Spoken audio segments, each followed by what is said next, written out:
Robert Fitz. Welcome back to the Bookshelf Conversations. Hi, Ron. It's a pleasure to be here. As we were chatting just before we started, this is about a year since I was in Japan and had a chance to go to the Tokyo Dome. Didn't have a chance to see the games that were starting the Major League Baseball season, but you've been at this interest of Japanese baseball for a long time. What got you interested in Japanese baseball in the first place? Well, I've been a big fan of Japanese baseball for about 30 years. In 1993, my wife was transferred to Tokyo, and I kind of went along for the ride. She got there a couple weeks before I did, and when I arrived, my first night there, after a 14-hour long flight with pretty much no sleep, completely jet lagged, I get in the hotel room, and she says, "Hurry up, we've got baseball tickets." What a Who can great wife. complain, right? So, I get ready, we go out, and I had never seen a baseball game like I saw that night. Japanese baseball is completely different from American baseball. The fans are so into it. Uh, the atmosphere is always like, excuse me just a second. The atmosphere in a Japanese regular season game is kind of like a playoff atmosphere in the United States. The fans are into every single pitch. They're singing, they're chanting, there's drums pounding, there's horns blowing, there's flags going. It's really just incredible. It's more like a college football game, an important college football game. And the enthusiasm of the crowd just blew me away. And I fell in love with Japanese baseball that night. It's funny because you're saying that you're comparing it to college football. Uh, when I was there, I had a chance to see some high school baseball on TV, and the way they respond to high school baseball, I was always saying that that is analogous to college football here. Absolutely. I mean, the two are intertwined with the cheering sections. So the cheering sections probably came first in high school and college, um, but they've really been adopted in the pro circuit for decades at this point. Now, you write about this in your brand new book and the Japanese ballpark behind the scenes of Nippon professional baseball. Again, you've written several books about Japanese baseball. Was there anything particularly challenging about doing this one? Mm, yes. So this book is based on interviews with people who work in Nippon professional baseball, better known as NPB. And the idea for the book came when I was watching a game and I was watching a beer girl. Because, as you probably know, in Japan, you do not go up to a stand to buy a beer. Instead, there's young ladies who are dressed in colorful costumes with kegs on their backs who go up and down the stadium steps and they'll serve you a draft beer at your seat.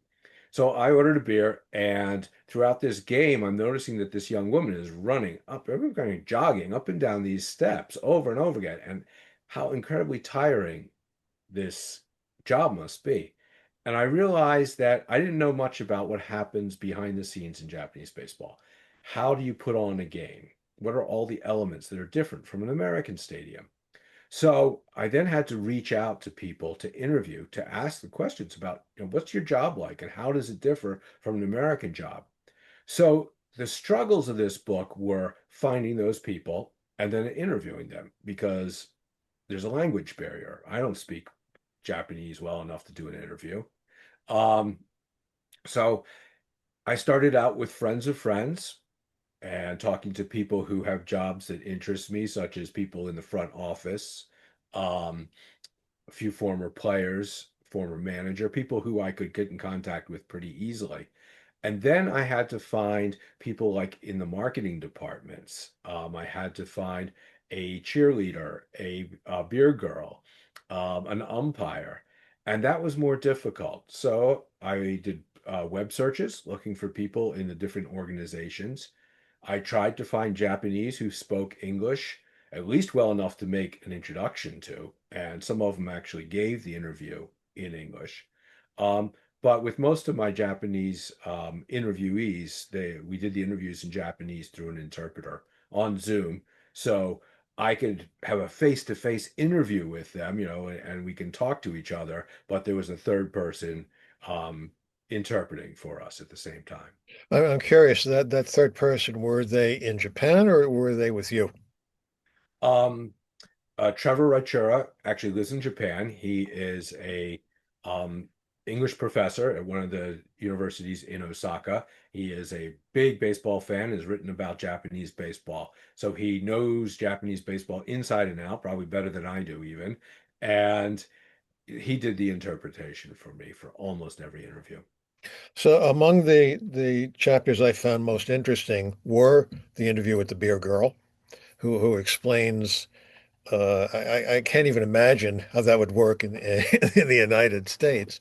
Also, the cheerleader, the woman who is the cheerleader, and uh, the problems that they face on, shall we say, a social level, because Yeah, being women in this sport and being amongst men, that presents its own challenges. Refresh my memory. Were there any other women in this book? sure. I was lucky enough to interview Tomoko Namba, who's the owner of the Yokohama Bay Stars. So that was a real coup to get an interview with her. So she talked about what it was to be running the team from the top. I also interviewed a woman named Jenny Rothman, who is an American, another professor in Japan, as a fan. She's lived in Japan for 20 years and was able to explain the fan experience because being familiar with both America and Japan, she really had insights and to compare and contrast them. Um, I believe I have a feeling there was at least one other woman I interviewed, cheerleader Jenny. Maybe that was it. Maybe it was only four. The other person I found very interesting was the interpreter. Uh, Many years ago, I did an article for a language magazine where I interviewed a Japanese interpreter here in the States, working for a Major League Baseball team. Talk about a little bit about the challenges on both sides of the ocean for these people. Right. So, Iwamoto-san, the interpreter, first started out with the Mets, and he was the interpreter for Shinjo when Shinjo played for the Mets. And now he is actually working for the Nippon Ham Fighters, where Shinjo is manager, although he's no longer an interpreter. Now he's in the front office. So he kind of came full circle, which is kind of fun. Let me Um, interrupt you for just 1 second. Now, Shinjo, and you point this out in the book, he was the first position player to be in the majors, and the interaction you have with an everyday player like that, is that different than a pitcher yes. who now do the interpreters come out to the mound here to interpret? Um, Like if the manager or a coach goes out to talk to the pitcher on the mound, I'm guessing he has to take the interpreter Yeah, with him. in both countries, Hmm. the interpreter will go out to the mound, or go to first base if for some reason there's a conference on first base with a runner. Hmm. Yes. Okay, so please continue. So I think the difference is just to clarify, Shinjo was the first position player in the National League. I think Oh, okay. Ichiro beats him by a few hours in the American League. Mhm. But yeah, don't want anybody to be too upset if it's a Saber group. Um, um, Stickler for details. yeah. Um, The difference is for the interpreter is, how should I say this? People expect different answers in the different cultures, Hmm. both the managers and the media. So, for example, players have told me and the interpreters have told me there's a more honest exchange of ideas in the United States, really, in both to the manager and also to the media, too. So, when a player is sitting down with their manager and they're discussing an issue, there is expected in the United States to be a fair amount of honesty. This is how I feel. Okay, fine, but this is how I feel, and I'm the manager. A back and forth until they work out the problem or they reach an impasse, which doesn't usually happen. In Japan, the manager has more power, is more of an authority figure. A manager will mostly tell the players, this is the way it is. And the players really don't have much back and forth with the manager. They may have a complaint. that they may err, but that's not rare, or if it is erred, it's done in a certain very mild way. And it's understood by the manager that this is a complaint set in the proper way. So for the interpreter, for Ken Iwamoto, who interpreted both for the Mets and for the Nippon Ham Fighters, his answers might differ to the same question. Hmm. So if Shinjo has a complaint with Bobby Valentine, um, Iwamoto has to be pretty straightforward. And If also, like you say, you mentioned the media. Uh, And I always wondered, the translations, are they mostly verbatim, or does the translator have to find a way to convey what he believes is the message in a way that the recipient, in this case the media, will find it palatable, acceptable, etc.? a good translator will get the feel of the message. He will interpret it in light of the culture that's receiving it. So, for example, in the book, there's an example where Shinjo said something very abrupt. Shinjo is actually known for a very abrupt, outgoing personality in Japan. He's he's really quite not the so-called traditional or stereotypical Japanese man. Um, so Iwamoto had to reinterpret the answer to soften the answer, even in the United States media, so that no hard feelings were made with the player he was discussing. Um, in Japan, there is a greater barrier between the media and the teams and the players. There's almost a wall. In the United States, much of the media works with the players and works with the team to get a message out, to create entertainment, and they can work together. And if you cross a player, my understanding is you might hear about it. The player may take you aside and tell you off. In Japan, the media doesn't get really close access to the players for the most part, and the team controls as much as possible of that access. So you're less likely to get a really honest answer into the Japanese media. Well, let's talk about the culture for a minute. Do you think it's harder for a Japanese player to adjust to American baseball or vice versa? It completely depends on the player's personality. There have been numerous Americans who've adapted very well to Japan, and numerous Americans who failed in Japan due to adaptations rather than baseball skills. And the same goes for players who came here. Um, in both cultures, you have to be willing to try new things. You have to be willing to have an open mind and be able to say, okay, I'm in a foreign country. This is what they do here. I'll go along with it and not stick to the system that you're used to from your own country. And if you can do that, if you can keep an open mind, if you can adapt, um, you get a long way, I think. Now let's expand on that. And what about a manager? Like you have Trey Hillman in this book, and they have to learn how to deal with Japanese players. Bobby Right. Valentine was very good at that. Uh, so Trey Hillman has it's a very interesting chapter about his experiences. Right. Trey tells his great story. He goes over there and he was well prepped before he went over there to manage. But he comes into spring training and he is watching the intensity his players practice in the spring training with. And he said, well, I expected this, but I didn't expect this level of intensity. And he decided that he thought his players were really practicing too hard, that they needed to back off a little bit, save some energy for the season, save some energy for the games, and just practice their skill level. So he reduced the intensity and more importantly the time of his practice, the length of his practices. And his players weren't happy with it. And eventually one of the players came up to him and asked for a one-on-one meeting. I assume the interpreter was also there. Um, and he was very open with Hillman. He said, "I'm so sorry, I understand what you're doing. And the team understands the reasons of why you are keeping our practice short. But I think they said something like, is we can't sleep at night. Our souls aren't happy. We feel we're not doing our jobs basically if we do not practice the way we were brought up to practice. If we do not really let it all out, we're not happy with the end of the day. So can we please go back to practicing harder?"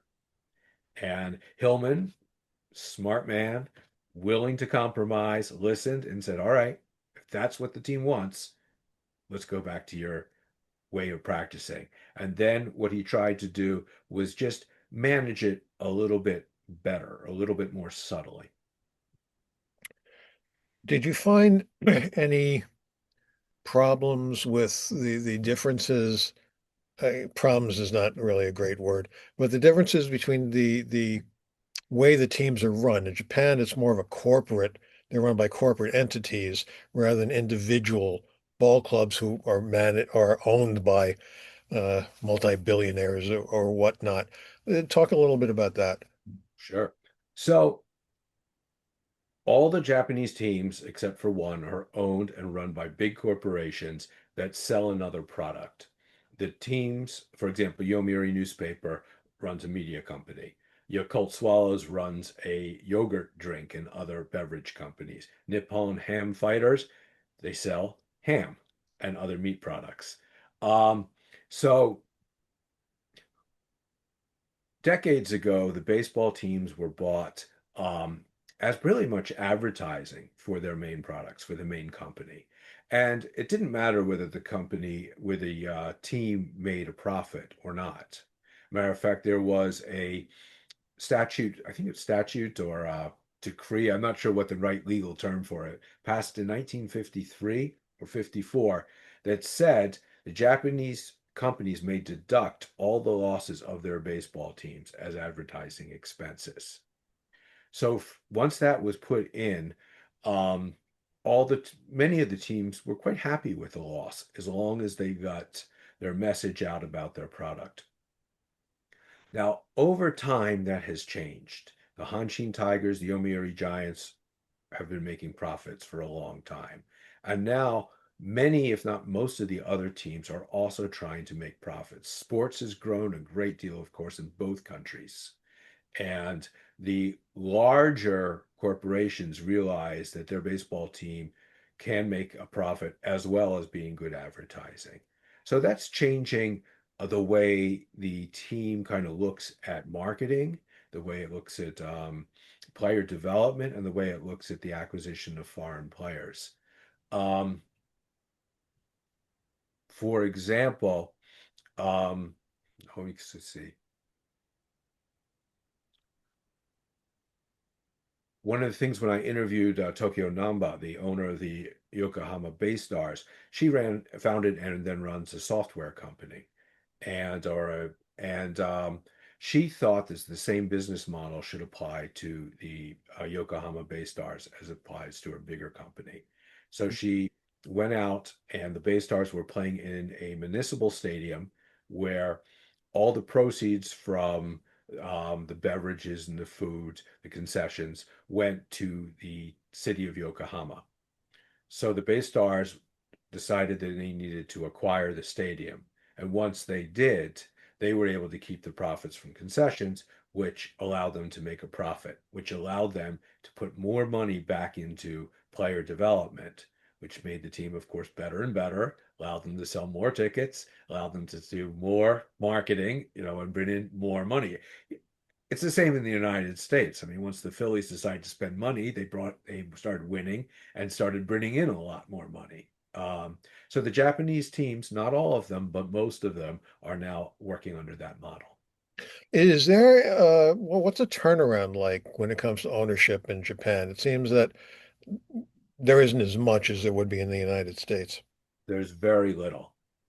Um, I can't give you that exact statistics, but I would say most of the teams have been owned by the same owner for at least 20 years, maybe 30, 40, 50 years. Um, the Bay Stars have been bought recently by DNA, this software company. Um, the Rakuten Eagles are a new expansion team from the 19, I think what, 2012. Um,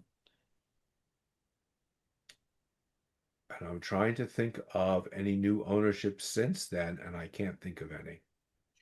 You mentioned the marketing before. Well, one of the things I really enjoyed about being in Japan was being able to go to the Tokyo Dome where I got my hat. I mean, I always like to get a hat if there's a team in the vicinity. You can't go into a mall or a shopping center in Japan and just buy any old hat you want.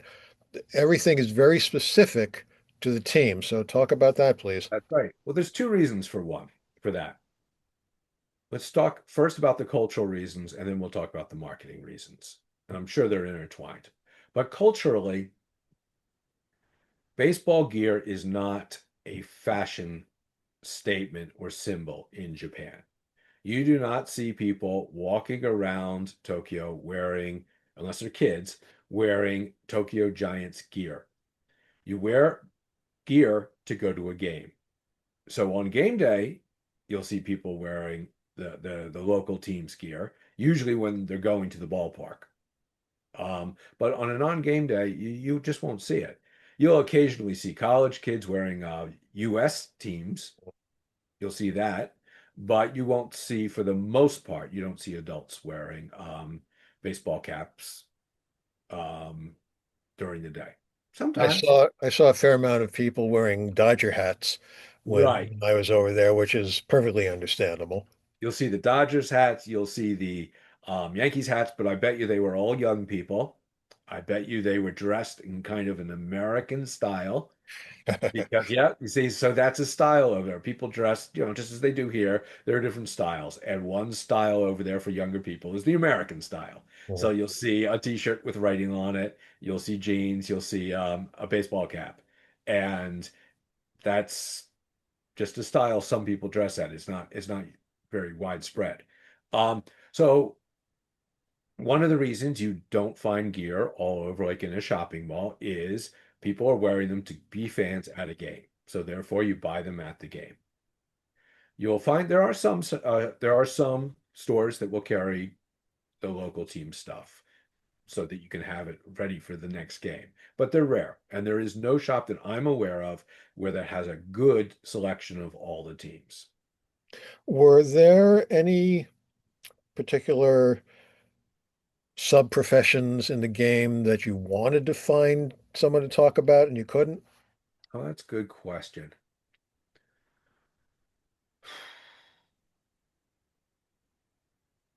It seems pretty well covered by a lot Yeah, of different.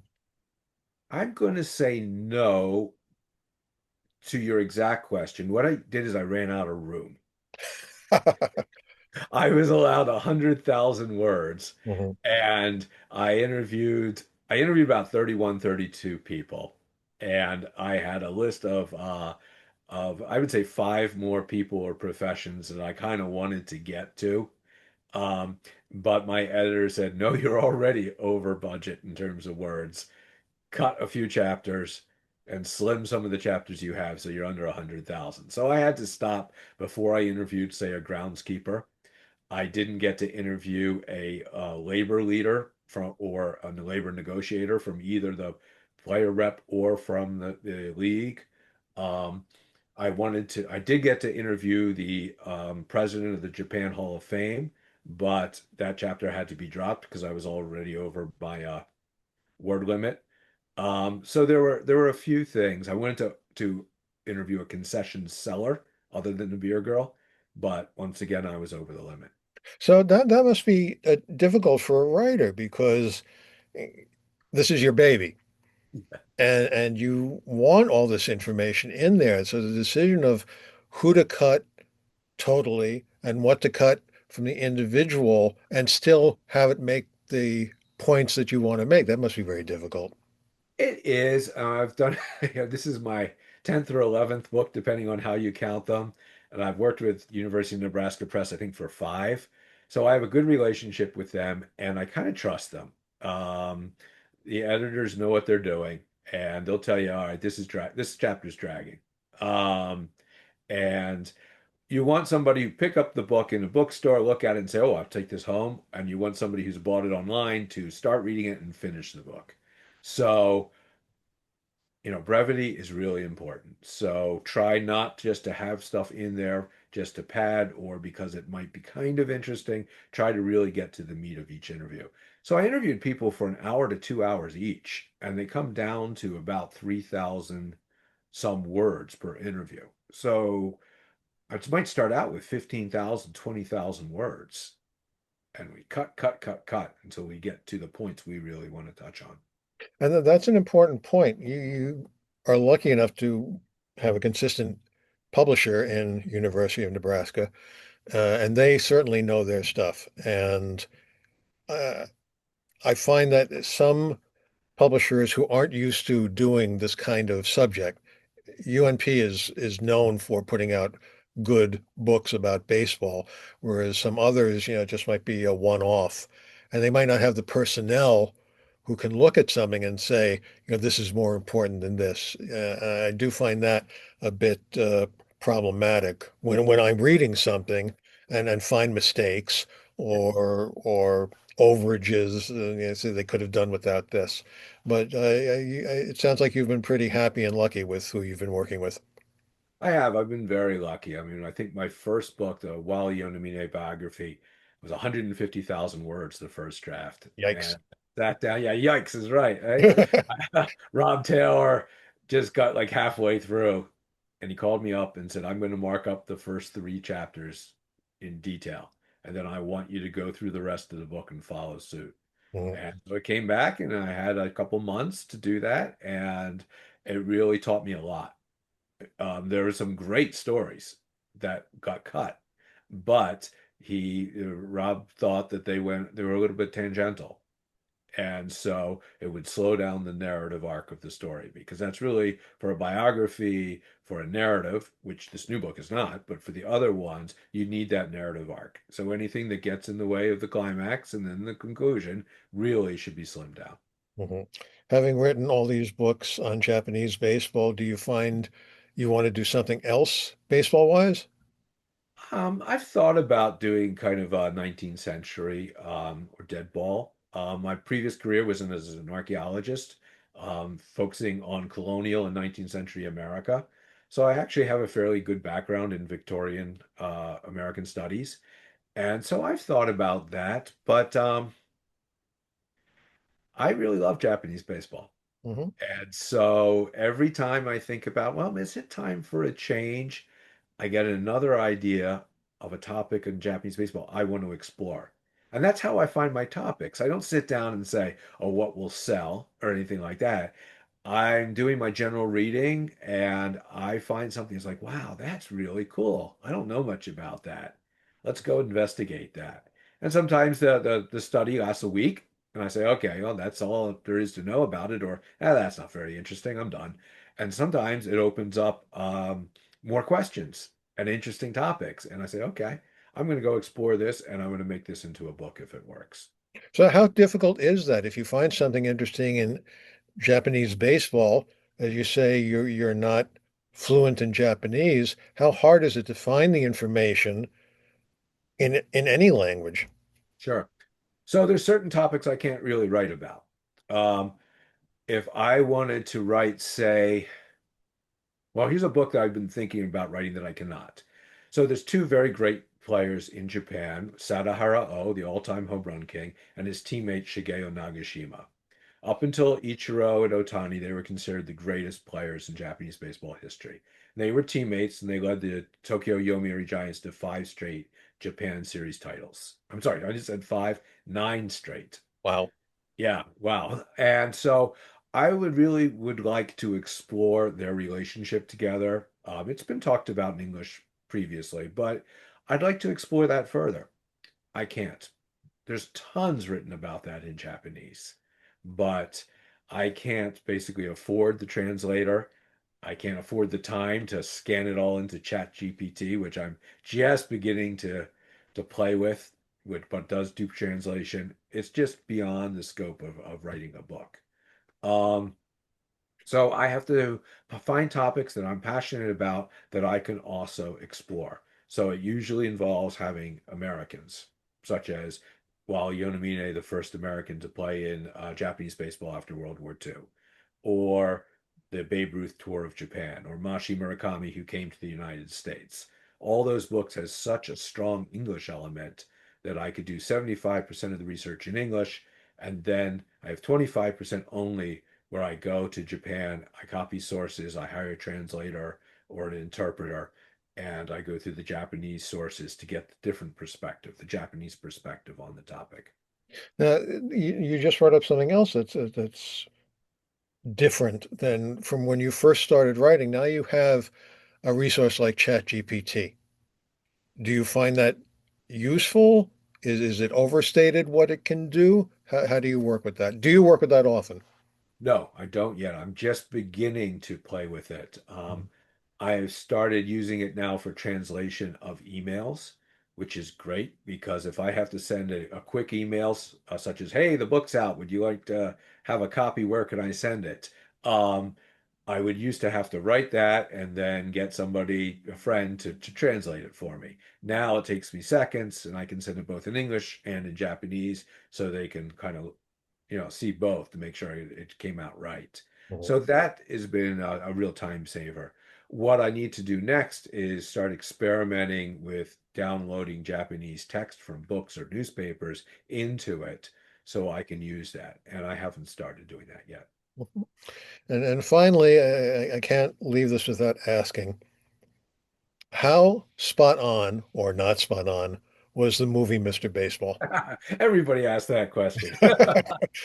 Um, so Mr. Baseball, the story I have been told was that the one of the people involved, whether it be the director or the writer, I don't really know who, went to Japan prior to the filming to do some research, and he got in touch with the American ball players, and they took him out to dinner, and they started telling him the stories about what really happened, and he said, "Really? Wow!" And he rewrote the whole script. That is the story I have been told. So a lot of the silly instances that happen in there are true. Um, they are told by the American ball players, and they got into the movie. Of course, the whole romance thing is completely unrealistic. Yeah, that's Um, but yeah, the ball players still love it, and most of the ball players actually watch it before they go over, even to this day. It's a fun movie, and it Mhm. will teach you some basics about Japanese baseball, especially as it was way back then. Was it 1990, It was in the 90s, yeah. 1991, something around there, right? Yeah. Japanese, Frightening to think it's that old. yeah, it is. Japanese baseball has changed so much in those 30 years. I don't want to say completely different, but it's really a different ball game on the field now. Well, it's a highly recommended movie, and this is a highly recommended book, In the Japanese Ballpark, Behind the Scenes of Nippon Professional Baseball. We've been talking with its author, Robert Fitz. Robert, thank you so much for talking with us today. Thanks so much, Ron.